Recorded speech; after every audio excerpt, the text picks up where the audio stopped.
Bismillahirrahmanirrahim. Alhamdulillahi rabbil alamin. Allahumma salli wa sallim wa barik ala Muhammad wa ala ali Muhammad. Allahumma anfa'na bima 'allamtana wa 'allimna ma yanfa'una wa zidna ilma wa barik lana fi ilmina warzuqna al-ikhlasa fil qawli wal 'amali kamila wa nas'aluka Allahumma ilman nafi'an la yunsa wa tawfiqan da'ima wa sihhatan wa yaqina amin ya rabbal alamin. Alhamdulillah kaum muslimin rahimakumullah. Kita lanjutkan pengajian tafsir satu hari satu halaman. Dan ini kita sudah masuk tanggal 11 Rabiul Awal 1443. Kita sudah sampai pada surah An-Nisa ayat 7 sampai 11, yaitu pada halaman 78 dari mushaf Al-Qur'an. A'udzu billahis samii'il 'aliim minasy syaithaanir rajiim min hamzihi wa nafthihi wa nafthihi. Lirrijali nasibum mimma tarakal walidani wal aqrabuna walinnisaa'i nasibum mimma tarakal walidani wal aqrabuna mimma qalla minhu aw kathur nasiban mafruḍa. وَإِذَا حَضَرَ الْقِسْمَةَ أُولُو الْقُرْبِ وَالْيَتَامِ وَالْمَسَاكِينُ فَارْزُقُوهُم مِّنْهُ وَقُولُوا لَهُمْ قَوْلًا مَّعْرُوفًا وَلْيَخْشَ الَّذِينَ لَوْ تَرَكُوا مِنْ خَلْفِهِمْ ذُرِّيَّةً ضِعَافًا خِافُوا عَلَيْهِمْ فَلْيَتَّقُوا اللَّهَ وَلْيَقُولُوا قَوْلًا سَدِيدًا. إن الذين يأكلون أموال اليتامى ظلما إنما يأكلون في بطونهم نارا وسيصلون سعيرا. يوصيكم الله في أولادكم للذكر مثل حظ الأنثيين فإن كن نساء فوق اثنتين فلهن ثلثا ما ترك وإن كانت واحدة فلها النصف ولأبويه لكل واحد منهما السدس مما ترك إن كان له ولد فإن لم يكن له ولد وورثه أبواه فلأمه الثلث فإن كان له إخوة فلأمه السدس من بعد وصية يوصى بها أو دين. آباؤكم وأبناؤكم لا تدرون أيهم أقرب لكم نفعا فريضة من الله إن الله كان عليما حكيما. Alhamdulillahi rabbil alamin. Allahumma arhamna bil qur'ani amin. Alhamdulillah kaum muslimin rahimakumullah. Pada ayat-ayat ini ada beberapa kata yang bisa dibaca dengan dua bacaan. Yang pertama pada ayat yang ke-9, dhi'afan dan khafu. Ini bisa dibaca dengan imalah, dhi'ifan khifu. Kemudian ayat 10 wasayaslauna boleh dibaca dengan ya-nya di dhammah, wasayuslauna, dan artinya berubah sedikit ya. Yaslauna masuk, yuslauna dimasukkan. Kemudian pada ayat yang panjang ini ayat 11 ini ada kata-kata fali ummihi, hamzahnya boleh diganti kasrah, fali immihi, dan ini berulang dua kali, fali immihi. Kemudian yusa, biasanya kita membaca yusi. Jadi ayat 11 sama ayat 12 kita biasanya membaca yusi ayat 11-nya, yusa ayat 12-nya. Boleh dibalik, ayat 11-nya yusa, ayat 12-nya yusi. Nah, maka yang paham ilmu qiraat membaca surat An-Nisa ini tidak bingung. Kenapa? Yusi yusa benar semuanya. Tidak usah diurut-urutkan, yang pertama harus yusi, yang kedua harus yusa. Itu kan riwayat Hafs. Tapi kalau mutawatirah maka boleh yusi atau yusa, bebas pada dua ayat ini.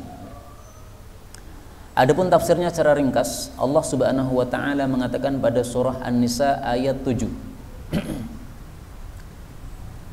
Lirrijali, bagi kaum laki-laki, nasibun, ada bagian, mimma, dari apa yang tarakal walidani, meninggalkan kedua orang tua itu, maksudnya harta warisan, wal aqrabuna, dan juga kerabat-kerabat mereka, walin nisa'i, dan bagi para wanita, nasibun, juga ada bagian, mimma, dari apa yang tarakal walidani, kedua orang tua meninggalkan, wal aqrabun, juga kerabat-kerabat meninggalkan, yaitu warisan.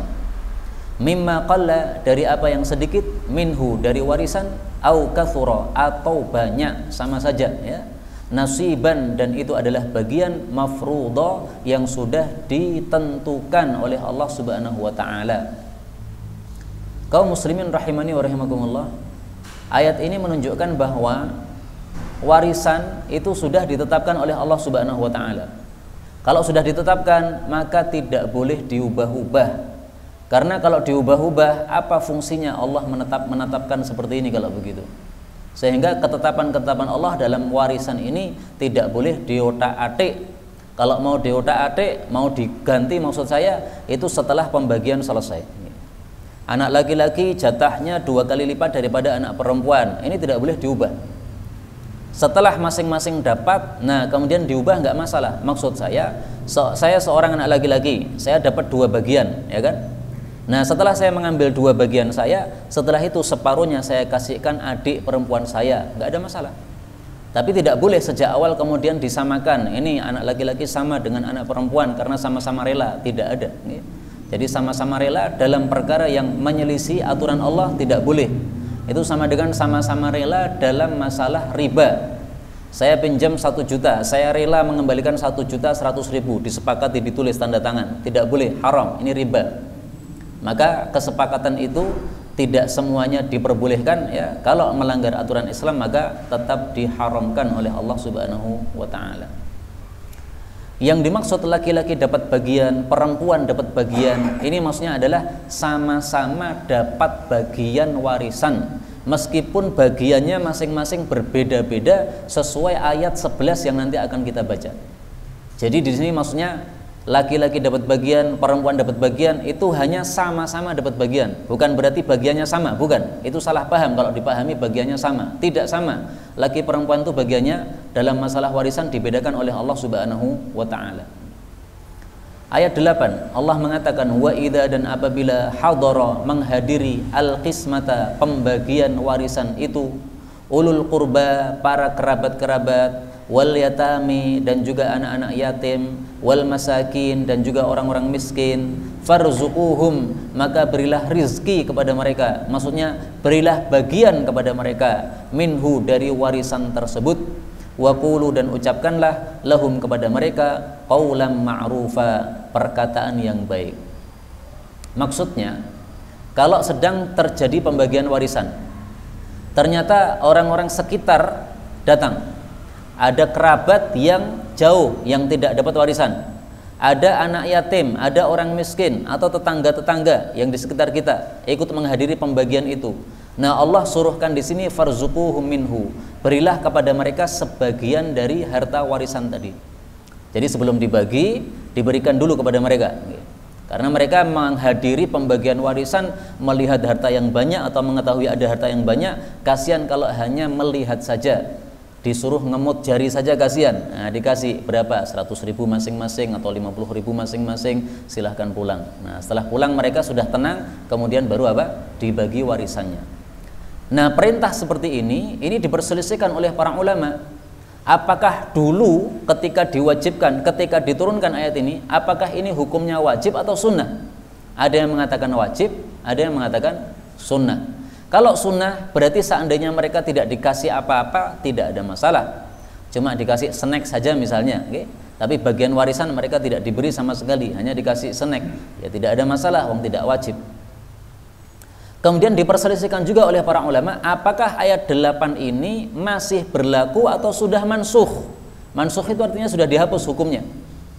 Menurut Ibnu Abbas, ayat 8 ini muhkam. Muhkam itu tidak mansukh, jadi masih berlaku. Sehingga kalau kita lagi membagi warisan, sebagian tetangga datang ikut menghadiri, pengen melihat, nah, maka kasih sebagian kepada mereka, 100.000, 50.000, 20.000, terserah sesuai dengan kondisi harta warisan tadi ya. Tetapi menurut mayoritas para ulama, perintah dalam ayat ini sudah mansukh, sehingga sudah tidak ada kewajiban lagi atau tidak ada perintah lagi untuk mengambilkan sebagian warisan kepada mereka-mereka yang hadir yang bukan termasuk ahli waris. Nah, maka ringkasnya saja, karena sudah mansukh, ya untuk menenangkan hati mereka, bolehlah dikasih sebagian makanan atau apa ya, sehingga mereka tidak sia-sia datangnya. Tapi mungkin dalam kondisi sekarang sudah tidak ada orang menghadiri pembagian warisan seperti ini selain mereka-mereka yang ahli waris. Nah, maka yang dimaksud ulul qurba, kerabat di sini maksudnya kerabat yang bukan ahli waris ya. Karena kalau kerabat yang ahli waris ya otomatis dia mendapatkan jatah sebagaimana yang sudah ditetapkan oleh Allah Subhanahu wa taala. Ayat 9. Allah mengatakan, "Wal yakhsha," dan hendaklah khawatir. Siapa yang khawatir? Alladzina, orang-orang yang lau taraku, andai mereka itu meninggalkan, min khalfihim, di belakang mereka, maksudnya setelah mati mereka, dzurriyyatan dhi'afan, keturunan yang lemah, khafu alaihim, yang mereka itu mengkhawatirkan terhadap keturunan tersebut, falyattaqullah, maka hendaklah mereka bertakwa kepada Allah, wal yaqulu, dan hendaklah mereka berkata qaulan sadida, perkataan yang lurus. Ini maksud ayatnya gimana sih? Kok kalimatnya agak bulat? Nah, baik, kalau kalimatnya agak bulat, saya bacakan tafsirnya. Para ulama mengatakan nazalatil ayah, ayat ini turun tentang apa? Fir rajul, tentang seseorang tahduruhul wafat, yang dia nyaris mati, nyaris wafat. Fayasma'hu rajulun yusi biwasiyatin tudirru biwarathatihi, lalu didengar oleh seseorang yang lain bahwa orang yang akan mati ini memberi wasiat, wasiatnya itu madharat terhadap ahli warisnya. Fa amarallahu ta'ala syakhsal ladzi yasma'u ayyattaqiyallah, maka Allah menyuruh orang yang mendengar orang yang akan mati tadi untuk bertakwa kepada Allah. Bagaimana caranya? Wa ayyuwaffiqahu wa yurshaduhu ila shawab, meluruskan wasiat dia yang tidak benar tadi supaya wasiatnya diganti dengan wasiat yang benar. Fayanzuru li warathatihi kama yuhibbu wa ayyusna bi warathatihi, maka dia memperhatikan ahli warisnya, orang yang akan mati tadi, tetangganya yang akan mati tadi, sebagaimana dia senang juga kalau hal itu diperlakukan terhadap ahli warisnya. Idza khasyiyad dhai'ah alaihim, seandainya dia khawatir kalau ahli warisnya nanti termadharati dengan sebab wasiat bapaknya. Bisa dipahami? Jadi ringkasnya gini. Ini ada seseorang A, dia sudah sakit parah, hampir wafat. Dia memberi wasiat, tapi wasiatnya madharat untuk anak-anaknya. Misalnya, dia berwasiat bahwa nanti kalau saya mati, maka sepertiga harta saya wakafkan untuk masjid atau untuk pesantren. Padahal warisan dia hanya satu rumah itu. Anak-anaknya ada 11 anak. 11 anak, tidak ada yang kaya di antara mereka. Nah, ini kira-kira satu rumah sepertiganya digunakan untuk wasiat, untuk wakaf, tinggal 2/3 untuk anaknya yang jumlahnya 11, tidak ada yang kaya. Kira-kira madharat atau tidak itu? Madharat ya. Nah, maka kalau madharat kita nasihati, Anda jangan berwasiat seperti itu. Kalau Anda itu duitnya banyak, silahkan wasiat, nggak ada masalah. Nah, ini duitnya sedikit, hanya satu rumah saja yang jadi warisan. Ini nanti kalau harus dibagi 3, sepertiga untuk wakaf, 2/3-nya untuk mereka, ini susah. Ini harus dijual rumahnya, tidak bisa dipotong. Kalau roti bisa dipotong kan jadi 3. Ini rumah nggak bisa. Nah, maka madharat kayak begini nih, tidak usah saja, tidak usah kamu berwasiat sebanyak itu. Udah wasiat yang kira-kira tidak memberatkan mereka sajalah. Nah, itu contoh dari berkata yang baik ya, wal yaqulu qaulan sadida, berkata yang baik maksudnya meluruskan wasiat yang memadharati keluarga si mayit tersebut seandainya dia tetap melakukan wasiat tadi. Jadi jangan dibiarkan orangnya berwasiat yang wasiatnya madharat kepada ahli warisnya. Mari kita lihat sabda Nabi Sallallahu Alaihi Wasallam. Dan ini sabda Nabi untuk sahabat Nabi yang kaya. Sahabat Nabi yang kaya. duitnya banyak, anaknya hanya satu, perempuan. Kemudian dia bilang kepada Nabi SAW, ya Rasulullah, saya akan mati, saya sudah sakit parah ini, anak saya hanya perempuan satu, saya pengen berwasiat setengah dari harta saya. Nabi mengatakan enggak boleh setengah. Ya sudah, saya berwasiat sepertiga harta saya, untuk anak-anak saya 2/3. Maka Rasulullah mengatakan ats-tsuluts, baiklah sepertiga enggak apa-apa. Wa-tsuluts katsir, tapi sepertiga itu banyak itu. Seolah-olah Nabi itu sebenarnya keberatan, tetapi mengizinkan. Karena itu Ibnu Abbas mengatakan, lau annan nas ghadda minas tsuluts ila rubu'. Alangkah bagusnya kalau orang-orang itu wasiatnya jangan sepertiga, tapi diturunkanlah 1/4. Kenapa? Karena Nabi mengatakan ats-tsuluts katsir. Sepertiga itu sudah banyak itu. Ya, seolah-olah apa? Nabi keberatan, tapi mengizinkan juga. Kemudian Nabi mengatakan, innaka antadhara warathataka aghniya. Kalau kamu meninggalkan ahli warismu dalam keadaan kecukupan, khairul laka, itu lebih baik, min antadharahum alah, daripada kamu tinggalkan mereka dalam kondisi miskin, yatakaffafunan nas, lalu mereka ngatung-ngatung minta kepada manusia. Tahu ngatung ya? Yaitu menyodorkan tangannya untuk minta kepada manusia. Ini hadis muttafaqun alaih dan diriwayatkan dari Sa'ad. Sa'ad ini adalah salah satu sahabat Nabi SAW, namanya Sa'ad bin Abi Waqqas, dan dia termasuk orang yang kaya, duitnya banyak, tetapi ahli warisnya hanya satu orang perempuan.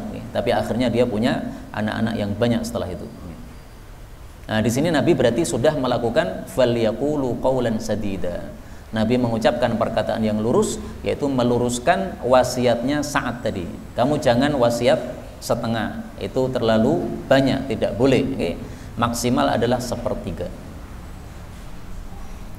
Kemudian ayat 10, Allah Subhanahu wa taala mengatakan, innal ladzina, sesungguhnya orang-orang yang ya'kuluna, memakan amwalal yatama, hartanya anak-anak yatim, zulman, dalam keadaan zalim, innama, sesungguhnya tiada lain, ya'kuluna, mereka makan, fi butunihim, dalam perut-perut mereka itu, naron, api neraka, wasayuslauna, dan mereka akan dimasukkan, atau wasayaslauna, dan mereka akan masuk sa'ira, pada neraka yang dinyalakan. Ya, sa'ir itu artinya apa? Su'irat, dinyalakan. Ayat ini menunjukkan haramnya memakan harta anak yatim secara zalim. Lah, apakah ada memakan harta anak yatim secara tidak zalim? Ada. Sudah kita jelaskan pada ayat yang lalu. Kalau saya memelihara anak yatim dan saya miskin, maka saya boleh mengambil sebagian harta anak yatim tadi sesuai dengan pekerjaan saya mengurusi anak yatim tadi. Normalnya berapa mengurusi anak itu? Satu hari misalnya 15.000, yang ngambilnya 15.000 saja, jangan lebih. Kalau lebih itu berarti zalim. Dan kalau saya orangnya kecukupan, saya tidak boleh mengambil harta anak yatim tadi sama sekali, 1.000 pun tidak boleh. Kenapa? Karena saya sudah cukup sehingga tidak perlu ngambil hartanya anak yatim. Itu sudah kita jelaskan kemarin. Kata-kata yakulun, memakan, ini tidak harus makan menggunakan dengan cara apapun, sama hukumnya. Jadi jangan dianggap yang dilarang adalah memakan saja. Kalau mengambil duitnya anak yatim kemudian digunakan untuk beli jam, maka itu bukan termasuk makan, maka boleh, sama saja tidak boleh. Disebutkan makan ini karena biasanya harta itu digunakan untuk apa? Makan. Nah, maka ini kharaja makhrajal ghalib. Ini muncul kalimat makan karena biasanya digunakan untuk makan. Tapi untuk penggunaan apapun juga sama hukumnya. Kemudian kata-kata ya'kuluna fi butunihim nara, mereka memakan api neraka dalam perut mereka, menunjukkan bahwasanya makan harta anak yatim ini termasuk dosa besar. Karena dosa besar, salah satu ciri-cirinya diancam siksa di neraka. Karena itulah Rasulullah SAW bersabda, ijtanibu as-sab'al mubiqat, jauhilah 7 perkara yang membinasakan. Ini maksudnya adalah dosa-dosa besar. Apa saja? Asyirka billah, syirik, wasihra, sihir, santet termasuk ya. Wa qatlan nafsil lati haramallah illa bil haqqi, membunuh jiwa yang diharamkan oleh Allah. Wa aklir riba, makan riba. Wa akli malil yatim, makan harta anak yatim. Wa tawalli yaumaz zahaf, lari pada saat perang, wa qadfil muhsanatil mu'minatil ghafilat, menuduh berzina wanita-wanita perempuan yang baik-baik. Ini hadisnya muttafaqun alaih. Baik, ini karena hujan kita doa dulu ya. Allahumma sayyiban nafi'a, Allahumma sayyiban nafi'a, Allahumma sayyiban nafi'a. Hadhihi rahmatullah, mutirna bi fadlillahi wa rahmatih. Adapun sa'ir ini adalah nama lain dari neraka jahanam. Jadi nama-nama itu adalah untuk benda yang sama. Disebut jahanam karena sangat dalam, disebut sa'ir karena dinyalakan terus tidak pernah padam, disebut ladha, disebut sakor, itu semuanya sifat-sifat, tapi barangnya satu. Itu pendapat yang kita pilih. Meskipun ada juga pendapat yang mengatakan nama-nama itu adalah lapisan-lapisan neraka. Neraka ada beberapa lapisan. Nah, lapisan di atasnya disebut jahanam, lapisan bawahnya lagi disebut apa lagi, paling bawah disebut hawiyah. Tapi pendapat itu tidak ada dasar dalilnya. Karena itu kita mengikuti pendapat yang pertama saja, bahwa ini adalah nama-nama untuk neraka jahanam karena sifat-sifatnya seperti itu. Kemudian ayat 11 dan ayat 12 ini adalah dua ayat yang bicara tentang warisan. Ada 3 ayat dalam Al-Quran bicara tentang warisan. Maka siapa yang pengen memperdalam ilmu warisan Islam, dia mempelajari 3 ayat ini. Setelah itu mempelajari hadis-hadis Nabi yang bicara tentang warisan, karena hadis-hadis itu sebagai penjelasan atau tafsiran untuk 3 ayat ini. Jadi seandainya 3 ayat ini kita sudah paham sempurna, itu sebenarnya tidak perlu dalil lain, sudah cukup. Karena dalil-dalil lain itu hanya merupakan penjelasan atau perincian terhadap 3 ayat ini. Nah, karena itu mari kita perhatikan 3 ayat ini supaya kita paham warisan. Dan teori mempelajari ilmu warisan ada 2 teori. Teori ahli fikih dan teori ahli tafsir. Kalau teori ahli fikih itu caranya disebutkan bagian-bagian warisannya dulu, kemudian disebutkan siapa yang berhak terhadap bagian ini. Misalnya bagian 1/4, siapa yang berhak mendapatkan 1/4 ini? 1, 2, 3, 4, 5. Kemudian bagian setengah, siapa yang berhak mendapatkan setengah ini? Oh, yang mendapatkan setengah adalah suami. Kemudian siapa lagi? Nah, disebutkan. Teori ahli tafsir tidak seperti itu, tetapi disebutkan pemilik bagian-bagian. Misalnya anak itu mendapatkan bagian berapa? Oh, anak itu ada 2 kemungkinan. Kemungkinan pertama, kondisinya begini, maka bagiannya segini. Kemungkinan kedua, kondisinya begini, maka bagiannya segini. Setelah pembagian anak selesai, baru kemudian ganti pembagian untuk bapak. Bapaknya berapa? Nah, bapak ada berapa kondisi?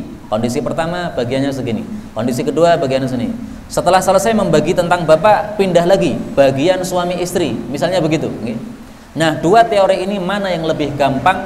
Lebih gampang teori yang kedua, yaitu teorinya ahli tafsir. Karena itu kita sekarang pakai teorinya ahli tafsir, apalagi kita sekarang sedang membahas tafsir Al-Quran. Kalau membahas teori ahli fikih mumet nanti, saya yakin sekarang datang besok nggak ada yang mau datang, saking mumetnya. Nah, maka kita pakai teori ahli tafsir, gampang, mudah, insya Allah semuanya paham. Mari kita baca ayat 11 ini dengan memperhatikan betul-betul bagaimana cara Allah membagi warisan. Allah mengatakan yusikumullahu, Allah memberikan wasiat kepada kalian fi auladikum, dalam masalah anak-anak kalian. Maksudnya Allah memberikan wasiat tentang pembagian warisan yang kita harus menerapkannya di dalam anak-anak kita. Nah, berarti di sini pembagian pertama adalah untuk anak-anak. Kondisi anak-anak yang disebutkan di dalam Al-Quran ada 3 kondisi. Nah, mari kita perhatikan. Kondisi pertama, lidzakari, untuk anak laki-laki, mithlu hadzil unthayain, semisal bagian 2 anak perempuan. Ini adalah kondisi pertama, yaitu seseorang mati, anaknya ada laki, ada perempuan. Ini kondisi pertama. Bagaimana pembagiannya? Mereka mendapatkan asobah. Asobah itu apa? Sisa. Setelah istrinya diberikan, setelah bapaknya diberikan, setelah ibunya diberikan. Nah, sisa harta kan? Sisa harta ini untuk anak-anak tersebut. Itu kalau anaknya ada laki ada perempuan. Bagaimana cara membaginya? Anak laki-laki dapat 2 bagian dari anak perempuan. Selesai, ini kondisi pertama. Kondisi kedua, fa in kunna, maka jika adalah anak-anak itu nisaan, wanita-wanita, fauqas nataini, 2 atau lebih. Fauqa itu lebih, isnataini 2. Tapi cara menerjemahkannya fauqas nataini, 2 atau lebih. Falahunna, maka bagi mereka thulutsa, 2/3 ma taraka, dari apa yang dia tinggalkan. Jadi maksudnya, kalau anak-anak hanya perempuan, jumlahnya 2 atau lebih, 3, 4, 5, 6, tapi semuanya cewek, nah, maka cara pembagian warisannya gimana? Mereka bukan dapat sisa, tapi dapat 2/3. 2/3 ini dibagi untuk 2 anak, kalau anaknya 2. Kalau anaknya 5 ya berarti dibagi untuk 5 anak. Bagian masing-masing sama, karena sama-sama cewek. Kondisi ketiga, wa in kanat, dan jika adalah anak itu wahidatun, 1 cewek, falaha, maka bagi anak tadi an-nisfu, separuh. Nah, ini kondisi ketiga. Saya mati, anak saya hanya 1 cewek. Seperti Sa'ad bin Abi Waqqas tadi, anaknya hanya 1 cewek. Dia dapat berapa? Separuh dari harta warisan. Nah, sebenarnya ada kondisi keempat, tapi tidak disebutkan oleh Allah, yaitu kondisi kalau anaknya hanya laki-laki, baik itu 1 atau lebih. Nah, kondisi yang keempat ini tidak disebutkan karena apa? Karena sudah jelas dalam hadis Nabi SAW. Mari kita lihat hadis Nabi SAW. Rasulullah SAW bersabda, alhiqul faraid bi ahliha, berikanlah faraid, warisan, kepada masing-masing pemiliknya. Fama baqiya, maka yang tersisa, fali aula rajulin dzakarin, maka untuk kerabat yang paling dekat kepada si mayit yang laki-laki. Nah, anak itu adalah kerabat yang paling dekat untuk si mayit. Berarti kalau anaknya 1 laki-laki, maka dia mendapatkan sisa warisan. Atau anaknya 2 atau 3 atau 4, tapi semuanya laki-laki. Seperti sekarang anak saya 5, semuanya laki-laki. Maka kalau saya mati gimana? Pertama, kasih jatah untuk istri saya, habis itu kasih jatah untuk bapak saya, habis itu kasih jatah untuk ibu saya. Sudah semuanya dapat jatah. Nah, sisanya dibagi untuk anak-anak saya. Cara baginya gimana? Adil, sama rata, karena sama-sama laki-laki. Meskipun satunya sudah dewasa, meskipun satunya masih bayi, jatahnya sama. Misalnya sisa uangnya 50 juta, sementara anak saya 5, berarti masing-masing dapat berapa? 10 juta, 10 juta.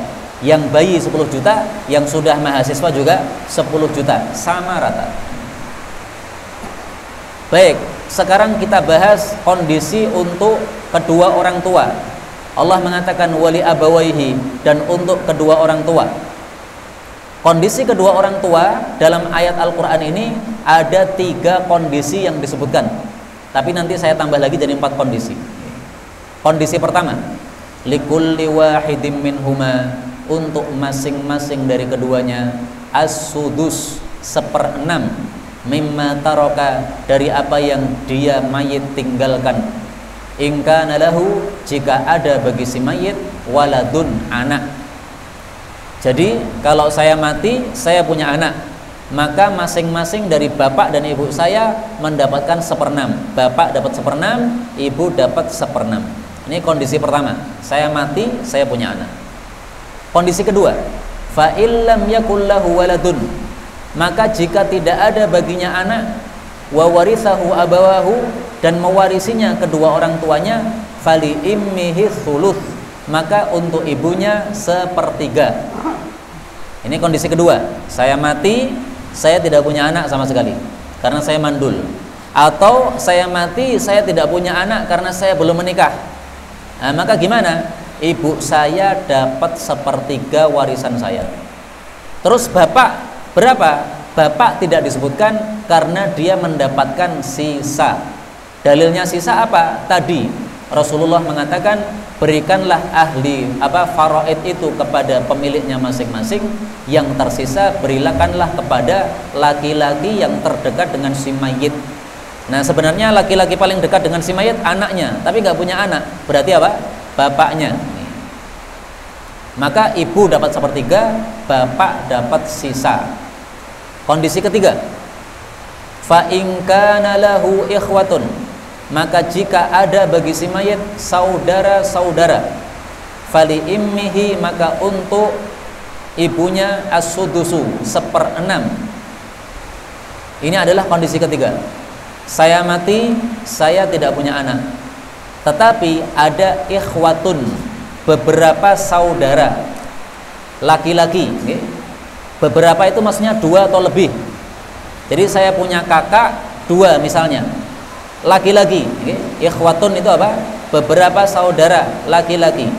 Yang dimaksud beberapa 2 atau lebih. Nah, maka berarti ibu saya jatahnya 1/6, turun lagi. Bapak saya dapatnya berapa? Dapatnya sama dengan tadi, sisanya untuk bapak saya. Lah terus saudara-saudara saya ini dapat apa? Nggak dapat apa-apa. Jadi saudara ini unik dia. Kalau dia ada, maka jatahnya ibu jadi berkurang. Yang semestinya 1/3 jadi 1/6. Tapi bukan berarti saudara-saudara saya ini kemudian dapat warisan dari saya. Tidak. Mereka nggak dapat warisan. Kenapa? Karena ada bapak saya. Bapak menyebabkan saudara-saudara ini tidak dapat. Tapi kalau bapak mati, nah nanti saudara-saudara ini bisa mendapatkan warisan bersama si kakek kalau masih ada kakek. Tapi selama masih ada bapak, maka saudara-saudara ini nggak dapat. Nah sekarang pertanyaan, kalau memang saudara-saudara ini nggak dapat, kenapa kondisi mereka menyebabkan ibu yang jatahnya 1/3 turun menjadi 1/6? Itu karena saudara-saudara saya ini tanggungan bapak saya. Saya punya adik-adik laki-laki, cowok 5 misalnya. Nah ini berarti masuk kondisi ini. Saya mati, ibu saya dapat 1/6, bapak ngambil sisa semuanya. Kenapa semuanya untuk bapak? Bapak menafkahi adik-adik saya yang masih kecil-kecil tadi, ya. Nah, sehingga bapak jatahnya lebih banyak dengan sebab adanya saudara-saudara saya ini, meskipun mereka tidak dapat warisan. Nah, ini sudah pembahasan tentang warisan sudah kita selesaikan 2 poin. Poin pertama anak, poin kedua orang tua. Apakah ada kondisi yang lain? Ada. Kondisi yang keempat, ya. Kondisi keempat mirip dengan kondisi kedua. Fa illam yakul lahu waladun wa warithahu abawahu. Apabila tidak ada anak, yang mewarisi adalah kedua orang tua, tapi ada suami, ada istri. Ada suami atau ada istri. Kalau yang di sini ini wa warithahu abawahu, yang mewarisi hanya 2 orang tua, suami nggak ada, istri nggak ada.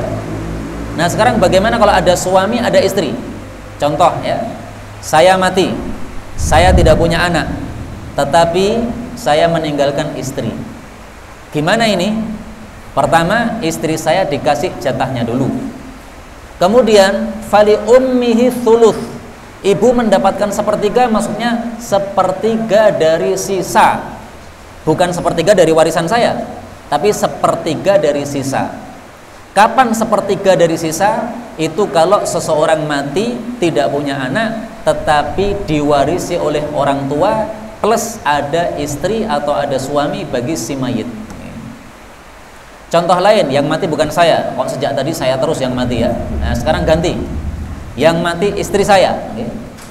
Istri saya tidak punya anak, misalnya. Dia mati, kemudian yang mewarisi siapa? Bapak dan ibunya plus saya sebagai suaminya. Nah maka saya sebagai suami dikasih dulu jatahnya. Setelah itu sisanya fali ummihi thuluth, ibu dikasih 1/3, bukan 1/3 dari harta warisan, tapi 1/3 dari sisa. Itu adalah kondisi keempat yang tidak disebutkan dalam Al-Quran. Lah terus kalau tidak disebutkan dalam Quran, kalau kamu ngarang-ngarang sendiri, saya bukan ngarang. Ini adalah keputusan dari Sayyidina Umar. Pernah di masa Sayyidina Umar ada kasus yang belum terjadi di masa Rasul SAW. Kasusnya apa? Ada orang mati tidak punya anak. Berarti kan yang mewarisi kedua orang tuanya nih. Tapi dia punya istri juga nih. Nah, kalau dibagi ibu mendapatkan sepertiga, ini nggak cukup nanti. Atau bapaknya nanti menjadi bagiannya lebih sedikit. Kok aneh, bapak bagiannya lebih sedikit dari ibu? Nggak mungkin. Nah, maka Sayyidina Umar kemudian menafsirkan ayat ini. Tidak begitu ya. Kalau kondisinya ada anak, ada suami atau ada istri, maka setelah suami dikasih atau setelah istri dikasih, maka sisanya ini sepertiganya untuk ibu, baru setelah itu sisanya semuanya diberikan kepada bapak, supaya bapak tetap bagiannya lebih banyak daripada ibu. Kenapa kok Sayyidina Umar memahami begini? Karena secara umum ahli warisan ini, ilmu warisan ini pokoknya laki-laki jatahnya lebih banyak daripada perempuan. Itu secara umum ilmu warisan. Tidak ada hukum warisan kok perempuan jatahnya lebih banyak, itu nggak ada. Adanya dua kemungkinan. Ada kalanya laki-laki lebih banyak, ada kalanya laki-laki dan perempuan sama dalam sebagian kasus yang nanti akan kita bahas. Nah, maka tidak mungkin di sini ibu mendapatkan sepertiga dari harta warisan semuanya sehingga lebih banyak daripada si bapak. Nggak mungkin, kata Sayyidina Umar.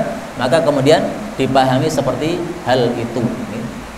Maka kalau kita memahami sebagaimana pemahaman Sayyidina Umar, kita sudah melaksanakan perintah Rasulullah sallallahu alaihi wasallam.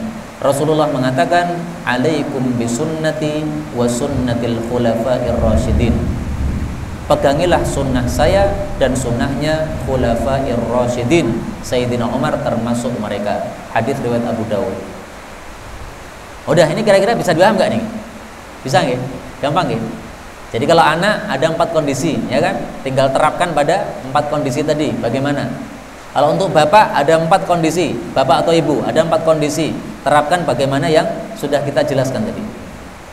Nah, sekarang pembagian warisan itu kapan dilakukan? Allah katakan mim ba'di wasiyatin, setelah wasiat, yusobiha, yang diwasiatkan, atau yusi biha, yang si mayit mewasiatkan, audainin, atau setelah hutang. Jadi urutannya ketika orang ada orang mati, ini urutannya 4. Pertama, ambil dari harta warisannya untuk mengurusi jenazahnya. Membeli kafan berapa? Misalnya 100.000. Menguburkan berapa? Misalnya 1 juta, diambilkan dari warisan itu. Setelah itu selesai, kemudian utang. Setelah utang selesai, kemudian wasiat. Setelah wasiat selesai, baru warisan. Jadi warisan nomor 4. Jangan bagi warisan sebelum 3 ini diselesaikan. 1, pengurusan jenazahnya. 2, membayar hutang. 3, menyelesaikan wasiat. Mungkin antum bertanya, di sini kan wasiat dulu, baru dain, baru hutang. Kok malah kamu balik hutang dulu baru wasiat? Nah, ada dalilnya dalam sunnah Rasulullah sallallahu alaihi wasallam. Rasul bersabda, ad-dainu, hutang itu, qablal wasiyah, didahulukan sebelum wasiat. Wa laisa liwarithin wasiyah, tetapi ahli waris tidak boleh diberi wasiat tambahan harta. Kenapa? Karena sudah dapat jatah warisan. Hadis riwayat Baihaqi, derajatnya hasan. Lah kalau memang didahulukan hutang, kenapa kok di sini Allah sebut wasiat dulu? Allah menyebutkan wasiat karena biasanya orang itu meremehkan masalah wasiat. Kalau masalah utang, orang biasanya segera melunasi. Kasihan bapak, nanti bapak nggak masuk surga. Ayo segera lunasi utangnya. Kalau wasiat sering diremehkan, nggak usah aja, nggak usah. Nah, ini kalau wasiatnya ditunaikan nanti uang kita tinggal sedikit. Nah, maka karena banyak orang yang tidak memperhatikan wasiat, Allah dahulukan penyebutan wasiat.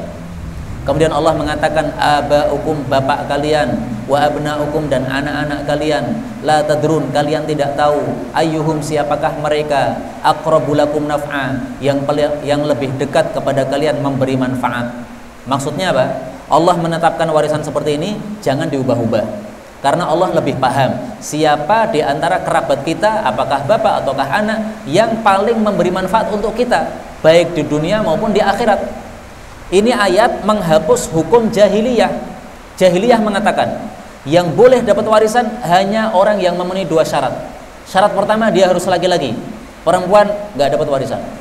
Syarat kedua, dia harus sudah dewasa. Laki-laki masih anak-anak, masih umbelen, masih SD, nggak dapat warisan. Nah, Allah jawab dengan kata-kata ini, Bapak kalian, anak kalian yang masih umbelen atau yang sudah dewasa, sama saja kalian tidak paham mana di antara mereka yang lebih banyak memberi manfaat untuk kalian baik di dunia dan akhirat. Yang lebih paham itu Allah, sehingga Allah menetapkan seperti ini, jangan diubah-ubah. Anaknya orang laki-laki tetapi dia gila, dia punya adik perempuan, perempuan ini adalah doktor, bagiannya jangan diubah. Si gila dapat 2 kali lipat dari si doktor. Kok bisa begitu? Ketetapan Allah. Allah sudah mengatakan faridatan, kewajiban minallah, dari Allah. Artinya jangan diubah-ubah. Innallaha kana aliman hakima. Sungguh Allah itu maha mengetahui, maha bijaksana. Nah, ini kasihan, sudah gila warisannya nggak dikasih lagi. Ini sudah dokter, udah pintar cari duit, masih ditambah-tambah lagi warisannya, nggak boleh. Perempuan dokter warisannya separuh dari kakaknya laki-laki yang gila. Ya memang begitu hukum Islam, tidak bisa diotak-atik. Inilah yang dapat kita pelajari, benarnya dari Allah. Kalau ada salahnya fa astaghfirullahaladzim li wa lakum. Ada pembahasan?